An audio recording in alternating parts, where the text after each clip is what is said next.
Votre vision de la Seconde Guerre mondiale est peut-être la même que moi. Un moustachu, des tirs, des débarquements et des méchants allemands. Et ce que vous voyez ici, ce n'est que la partie visible de l'iceberg qui se cache en fait l'histoire de quelqu'un qui a changé le cours de l'histoire par ses actions. Son nom, Alfred Nojox.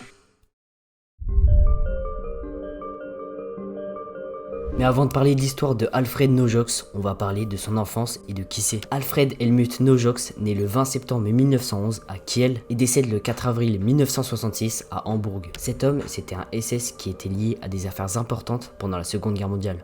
L'enfance d'Alfred Nojox est relativement peu documentée, mais certaines informations sont disponibles. Il a grandi dans une période marquée par des bouleversements sociaux et politiques après la Première Guerre mondiale et pendant la montée du national-socialisme. La période de son enfance a été caractérisée par l'instabilité politique, l'inflation et la montée des mouvements extrémistes, dont le parti nazi d'Adolf Hitler. Alors qu'il était jeune, Nojox a probablement été témoin des troubles sociaux et politiques qui ont préparé le terrain pour l'ascension au pouvoir d'Hitler et du parti nazi. Cette période de turbulence aurait pu influencer sa perception du monde et peut-être contribuer à son adhération aux idéaux nazis lorsqu'il était plus âgé. Cependant, il est important de noter que les détails spécifiques de son enfance ne sont pas largement connus et que la plupart des informations disponibles se concentrent sur ses activités et son rôle pendant la période nazie. Mais on sait quand même quelques informations. Alfred, il a grandi dans une petite famille de commerçants. Il a étudié l'ingénierie dans une université allemande. En 1931, après un apprentissage raté de mécanicien de précision, il rejoint les SS. Petit fait à savoir, c'était un boxeur amateur bien connu et qui se bagarrait souvent avec les communistes. Il s'est ensuite engagé comme chauffeur, mais s'est vu rapidement se faire confier des missions telles que le meurtre. Maintenant que vous savez tout ça, il faut quand même savoir à qui on a affaire. Et c'est pas n'importe qui. Sa mentalité était étroitement alignée sur les idéologies nazies et la loyauté envers Adolf Hitler.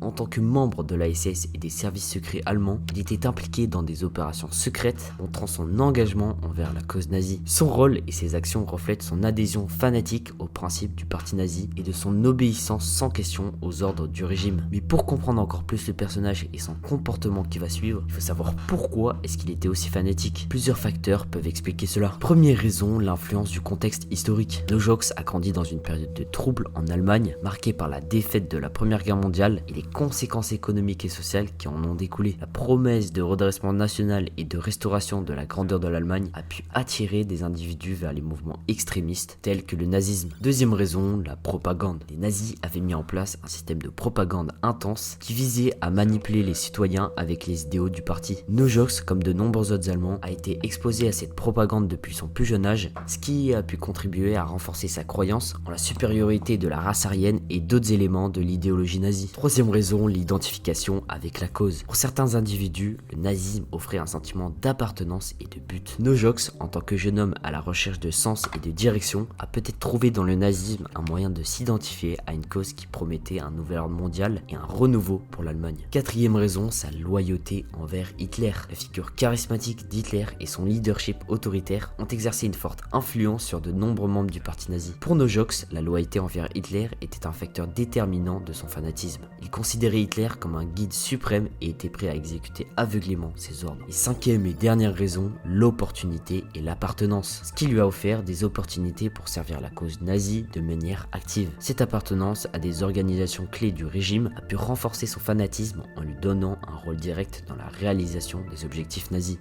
En résumé, le fanatisme d'Alfred Nojox envers le nazisme découle d'une combinaison de facteurs allant de la propagande idéologique à la recherche de sens dans un contexte compliqué. Pour comprendre l'attaque de Gleiwitz, il est crucial de se plonger dans le climat politique de l'époque. Les années précédant la Seconde Guerre mondiale étaient marquées par des tensions croissantes entre les puissances européennes. L'Allemagne nazie et l'Union soviétique ont signé le pacte Molotov-Ribbentrop, un accord de non-agression. Et ce pacte a eu des conséquences importantes sur le déclenchement de la Seconde Guerre mondiale. Logiquement, la réaction des autres pays n'ont pas été unanime. La peur d'un nouveau conflit et la montée des tensions n'ont fait qu'augmenter. Mais il y a aussi la crise économique mondiale des années 1930 avec des taux de chômage élevés et des difficultés économiques à l'échelle mondiale. Les conditions économiques difficiles ont renforcé les mouvements extrémistes et nationalistes dans de nombreux pays. Du côté de la Pologne, au niveau de leur situation, c'était pas la joie. En fait, de 1926 à 1935, le pays se trouvait sous l'autorité du maréchal Pilsudski, oui ce nom est compliqué, qui, se sentant suffisamment protégé par l'Allemagne, avait juste avant sa mort signé un pacte de non-agression avec celle-ci. Les militaires lui ayant succédé refusèrent alors tout accord avec un pays démocratique et le ministre des Affaires étrangères Joseph Beck éprouvait une certaine sympathie pour le nazisme. Le 10 août 1939, Reinhard Heydrich, un haut placé dans la police allemande, informe notre cher Albert d'une mission qu'il veut lui confier. Alfred devra diriger un petit groupe d'agents allemands pour s'emparer de la station radio de Gleiwitz en Pologne. La scène était une mise en scène soigneusement planifiée pour sembler être une agression polonaise, ce qui va être un prétexte à Hitler pour envahir la Pologne. La station de Gleiwitz faisait partie du réseau de radiodiffusion allemand et diffusait des programmes de radio à destination de la population ainsi que vers les régions voisines. Elle a joué un rôle important dans la diffusion de la propagande nazie et dans la diffusion de nouvelles et d'informations conformes à l'idéologie du régime nazi. Dans la nuit du 31 août, l'équipe de Nojox, équipée avec des uniformes polonais, des armes et des objets permettant de créer l'illusion d'une véritable agression polonaise, arrive à la station radio de Gleiwitz. Il maîtrise alors les techniciens de la station sans problème. Le chef du commando tire en l'air et ordonne aux personnes présentes d'exécuter leurs ordres. Micro branché, un des attaquants crie en polonais. Uwaga! Uwaga!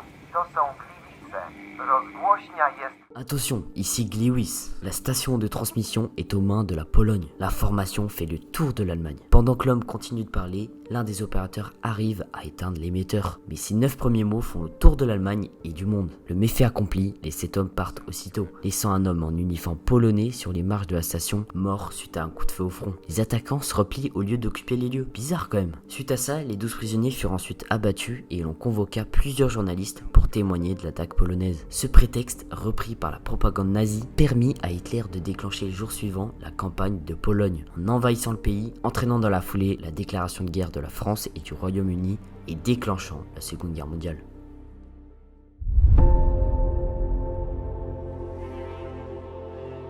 Bon, alors on peut se demander, est-ce que tout ça c'était réel et c'est ce qui s'est vraiment passé? Et en fait, c'est pas la vérité. Lors du procès de Nuremberg qui consistait à juger les plus grands criminels nazis, Alfred Nojox a reconnu qu'il avait dirigé l'opération du 31 août 1939. Il était sur ordre de Reinhard Heydrich et de Heinrich Müller. Mais Alfred, malheureusement, ne rentre pas dans les détails de cette opération.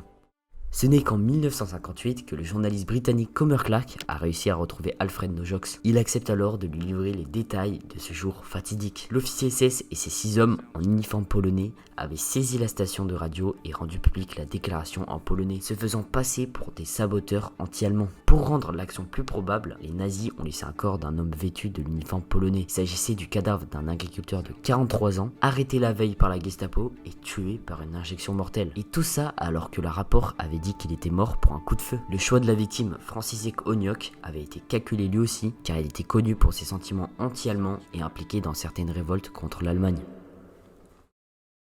Bon et bien au final, le but de cette mise en scène était de fournir une justification publique et diplomatique à l'invasion imminente de la Pologne par les forces allemandes. Les nazis ont présenté l'attaque simulée comme une agression polonaise contre le territoire allemand, ce qui leur a permis de proclamer une riposte militaire. Le lendemain, le 1er septembre 1939, les forces allemandes ont envahi la Pologne, déclenchant ainsi le conflit mondial.